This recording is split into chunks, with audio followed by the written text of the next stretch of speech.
Hey folks, so one thing that I feel like bluegrass guitar nerds have been trying to do for a long time is to artificially age a guitar or break in a guitar. And there's lots of ways that people have done that. For instance, if you're familiar with like the company Pre-War Guitars, you've likely heard of torrefied wood, this baking process that makes the wood, simulate older protein strands or something in the wood. I don't know. I'm not a scientist. But there is something else that has done that. It kind of makes me think of the old wives' tale that you could take, your guitar, you put your stereo flat on the ground and you turn on whatever music you like and you set the guitar, on the stereo and it vibrates the guitar. Suddenly your guitar will be better at playing Journey. I don't know. It's a weird it's a weird thing that you probably heard before. But there is a product that is kind of operating on that principle a little bit, let's say. And I have it right here. It's called the Tone Traveler. The Tone Traveler by Dr. Herringbone. You might have seen some videos about this on YouTube. I actually think Patrick from Flatpick Nation, I think he did a video on this bad boy too. But I want to get in there myself. I want to tell the people what I think, and I'm going to do it with science. Remember when I said I'm not a scientist? I'm not a scientist. Forget about that. We're scientists now. All right, so let me tell you what this product looks like a little bit. I was at IBMA recently and I got a demo of, I got lots of demos. I got a demo of this product and they showed me how it worked. Basically, this speaker hangs on your saddle in between a couple strings and it vibrates the guitar. And it'll vibrate the guitar to any pitch that you want, but specifically, it will vibrate your guitar to the notes that the strings are tuned to. And so it makes the whole thing from that lower bout all the way up to the headstock. It makes the entire thing vibrate and it simulates playtime as if someone was sitting there, strumming the G chord or strumming the open strings or doing whatever. So it is a very interesting way to open up a guitar. This may sound familiar with you if you ever use like the tone rate or something. It's a similar principle. Anyway, ooh, it's turning on too. Okay, we're going. So it seems like we get two things. Seems like we get this tablet that's preloaded, the Tone Traveler software, and we get the Tone Traveler itself. It's a little item that will actually sit on the saddle of the guitar. All right, let's agree to the terms and conditions. So while I set these things up, let me explain to you what my experiment is. So my idea is I want to take the Tone Traveler and I want to hook it up to a guitar. Instead of doing like a play sample beforehand and then a play sample afterwards, because who knows if I sit in the same place, if I hit the guitar at the same volume, or all of those other things are going to affect how the guitar sounds to the video. So before and after probably isn't worth a lot, unfortunately, unless we had like a robot that could always strum the guitar the same way. It would be pretty hard to replicate those perfect conditions. So instead what I'm going to do is I'm going to set up a guitar with the Tone Traveler on it, and I'm going to record that guitar. So I should be able to hear it vibrating in the recording, and assuming that this is doing anything, that it's opening up the guitar and the guitar is vibrating more and more, that waveform should get larger and larger. I was telling my friend Hayes that was my brilliant idea and that's how I wanted to test the Tone Traveler, and he told me that they already have a video doing that. So so if you just listened to my entire explanation, you were like, hey, I've already seen that.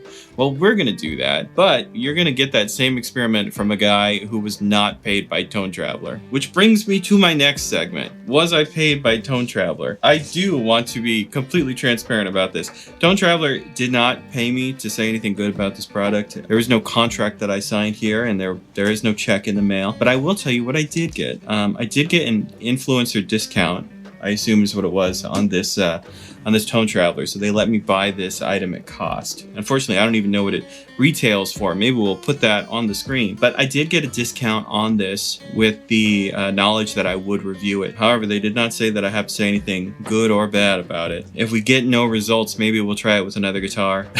We'll see what happens. I hope something happens. I'm going to be completely honest right now. It sounds a little too good to be true that this thing could open up a guitar that much, but I hope it works. Anyway, let's kind of set up the experiment here. So here's my desk here. You can see what I'm looking at. I think I'm going to take my guitar and I want to put it over here in this corner, and I'm going to use one of these pencil condensers to point at it. So let's do that right now.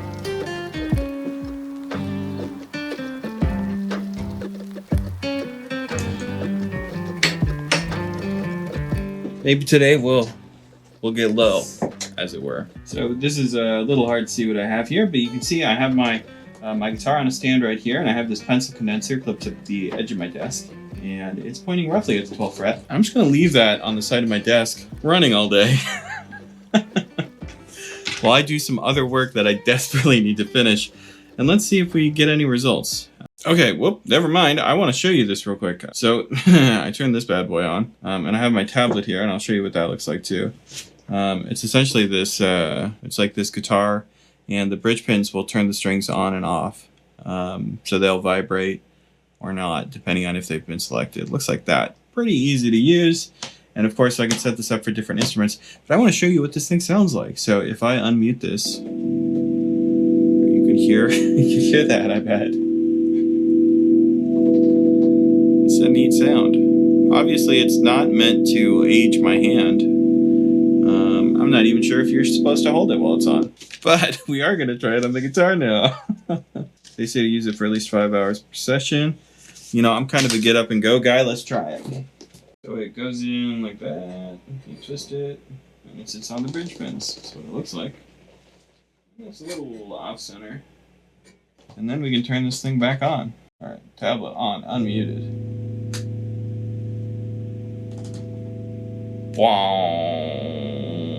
It now occurs to me, this item is something that you're supposed to set up on your guitar and maybe leave running while you're at work. They never said that you should like leave this item on while you're in the office with it and you just listen to the same, what is this, like a G69 chord being played for the entire day. But we're gonna get real familiar with G69 with E in the bass, I guess. Oh no, I have to think now. I have to use my brain. Rather than leaving the recording going all the time, I think I'm gonna set an alarm on my phone and I'll check in and I'll record a sample once an hour. I think that's the move.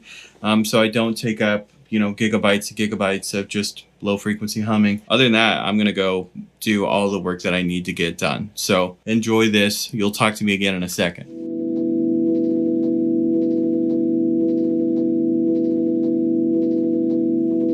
All right, so I've been doing my work for about an hour. Okay, Tone Traveler, you need to, all right, let's simulate the guitar player taking a smoke break now. Okay, there we go. I've been doing my work. Tone Traveler has been running for about an hour. It's going great. It's a little loud if you're in the room with it. Like I said before, definitely not meant for you to hang out around this thing. You should do it while you're sleeping or while you're at work or something. Maybe don't just hang out with this thing on, because it is actually really loud, which is good, right? If it's supposed to simulate the guitar vibrating. So I'm going to turn this thing back on real quick, and we're going to record our sample of what this thing's doing right now. Here we go. It's kind of an interesting result. It's gotten quieter. Interesting results for the first hour. Not what I expected. I think I'm just going to put my earplugs back in and let this thing run. I don't want to pause it for too long, but let's have it run for another hour and let's see if we find out any other interesting things. I'm surprised, actually.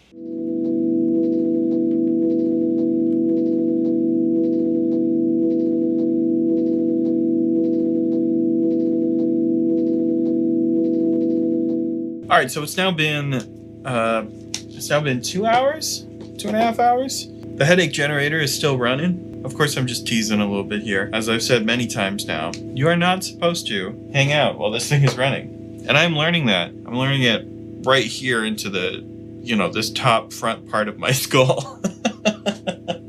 Okay, so we're gonna open up our recording software again, and we're gonna see if anything's happened in the last hour or so. We're getting a little bit louder. You can see that the guitar is actually getting louder again. I don't know what it was that actually happened. So you can see right when I started, and you can see what the first hour looked like and what our second hour looks like. Roughly, give or take half an hour. I find that very interesting. I'm tempted to take some guesses at what's going on here, and part of me feels like, I don't know. I'm not a scientist. Maybe the guitar is a little wild initially, and so the sound of the instrument kind of gets honed a little bit, and then it starts getting louder and louder. I wonder if that's what it is. Also, something I've not mentioned in this test, this guitar is a late 60s 1935. This guitar is a late 60s D35, which means that it's pretty well broken in. I mean, I play this thing for hours a day, much longer than most folks I think play their guitar every day. And also also, its previous owner, my friend's grandfather, Grandpa Arthur, he also played the guitar a lot. You can tell by the wear on the instrument that it has been played a lot over the years. I kind of initially thought that we wouldn't see a lot of results on this guitar anyway, just because of its lifetime that it's had. It's already pretty well broken in. So I'm curious to see if we do see more, as the Tone Traveler keeps running. So let's do another break here. We'll see what happens when we come back.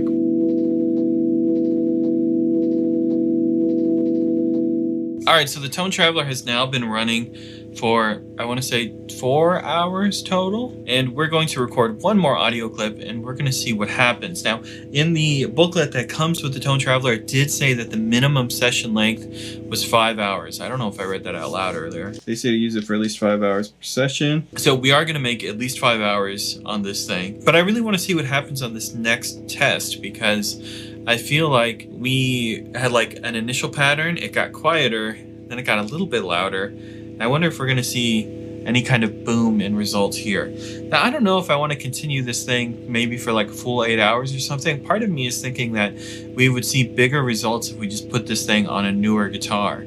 So I think that might be the next thing that we do. So not only have I made these waveforms larger, you can really see on test 1. By the way, why aren't I screen recording? I don't know. See on test 1, we did have this initial signal strength, and then it got like kind of tighter, the waveform. Then it got bigger and bigger. This is over the course of maybe 4 hours. So it's undeniable that the guitar is getting louder, is vibrating more. I mean, we can see that pretty conclusive. I imagine that we continue to see results based on the tests that they did. I don't remember if they did 6 or 8 hours or what they did, but I bet you'd continue to see results like this. I mean, this is really interesting. I didn't think that I'd be able to replicate the results that they had in their test. Obviously, I haven't run the experiment for as long as they did, but I feel like I am getting the same results, and I'm getting them on a very old guitar, which has been played a lot. Obviously, I'll continue using this on my 35, and I'll see what happens past this experiment. But I am interested in what would happen with a brand new guitar. So let's talk about that. So I do have a brand new guitar that I bought a couple months back. It's in this soft case. I've played it very little. I don't think I've really used it on the channel yet,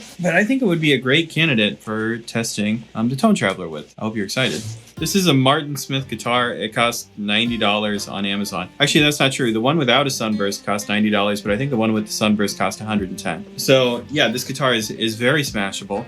It is not dear in any way. It plays awfully. All right, Tone Traveler, you think you can make any guitar sound better? Let's see you make the Martin Smith sound better. So let's tune her up real quick. This has never been more terrifying in my life. There we go.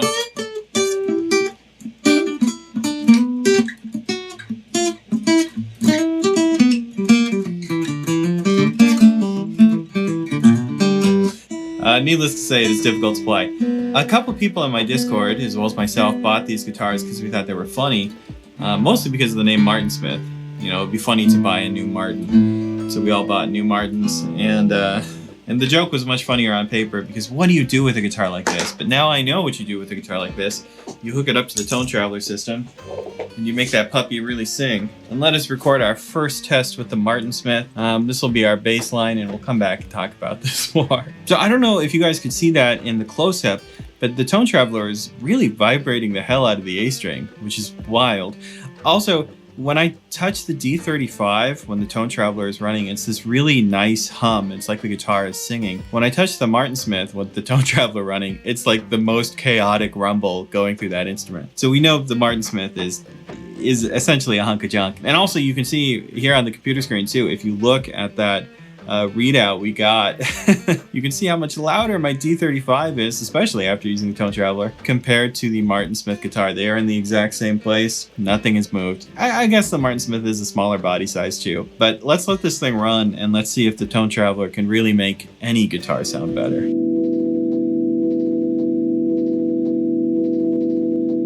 All right, so I just did my last recording of the prestigious Martin Smith guitar, and you can see what our results were here. I find this super interesting. The Martin Smith had the Tone Traveler on it for, I want to say 4 hours, and you can see it started out much louder, and then it got much quieter over there. And this is pretty similar to on the D35 what happened.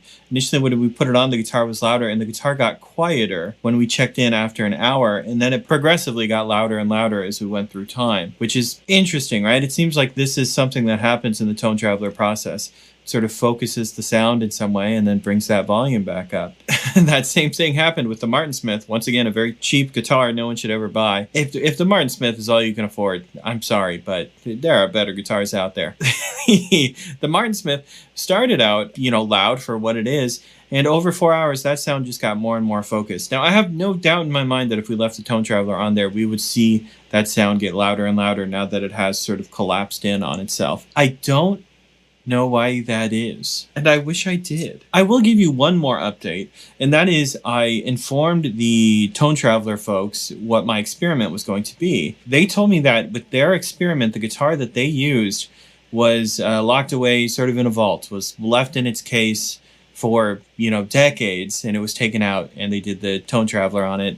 And so they saw big gains over just 8 hours. So they warned me, hey, if this is a guitar that you play all the time, you probably won't see those same gains in that time period. That's interesting because on my D35, we did see those gains. This waveform did get bigger and bigger as time went on. I gotta say, I'm in the camp that it works now. I feel like now that I've done the experiment for myself, I can say that it does do something. One thing about the Tone Traveler that isn't talked about, and maybe this is a negative for you, this thing is loud. Admittedly, I had the volume cranked and I had this thing on there, and I guess you can turn it down a little bit, but you kind of don't want to work in the same room as this thing. And potentially, depending on how your home is arranged, you might be able to hear it in other rooms. My wife's office is just across the hall from my office where I shoot all these videos, and she could certainly hear it in there for the last 8 hours, so sorry, wife. That is something to consider. Even if you were going to leave it on overnight, you're certainly not going to have your guitar in your bedroom with this thing on overnight, or if you live in an apartment or something. I feel like this would be a tough sell. If you got a sleeping baby or something, it is pretty loud. Would I go so far as to say it's headache-inducing? Possibly, if you're sitting right next to it at full volume. I did continue working in my office today, and I did pop in some earplugs, and it was fine, but that is probably the only bad thing I have to say about it. Now, this is a Bluetooth speaker, and over here, this is just an Android tablet. They've obviously put their proprietary software and everything on these things, and they connect together, and they work great. What am I trying to say here? I think part of what you're paying for with the Tone Traveler is all the research that they've done. I don't know how much an Android tablet costs. Maybe that does make up the price, but I don't think so. I think that part of what you're paying for is all the wonderful research they've done, and of course, they've designed a beautiful app, and they've set it up with a handful of presets that work for instruments like banjo, mandolin, and all of the bowed instrument family. So that's very cool. Could you try to recreate this with a Bluetooth speaker and a tablet on your own? I feel like it would be much more work than you expect. So I feel like the price point might actually be right, which is interesting because that's kind of the first thing that struck me when I looked at it. Was like, oh, this thing is quite expensive. The retail price is, I don't remember off the top of my head. And I feel like that price point might keep some people away from it. But if you do have vintage instruments and you are worried about their tone and sort of getting them to the place that you want them to be, breaking them in, I imagine you can probably afford the Tone Traveler. Anyway, that's all I have to say about that. Overall, very positive. I'm definitely going to try it on my instruments. Maybe I'll have to bring my guitar out to the garage or something so no one has to listen to it. Thank you so much, Tone Traveler, for leaving this open-ended so I can say whatever I want, because I really do. If I'm going to do a review, I really want to just tell you guys how I feel. I feel like this experiment was at least fairly conclusive. We're not going to be winning the science fair, let me say that, but we did do some cool work today. I hope you have a great one. Check out lessonswithmarcel.com if you want to learn more about bluegrass guitar. Of course, check out Tone Traveler too if you're interested in one of these boys at drherringbone.com. And I will see you all next time. Have a good one. From the mountains cold, we ring them bells at the crossroads. Through the valley below, my love was running from town. And that midnight train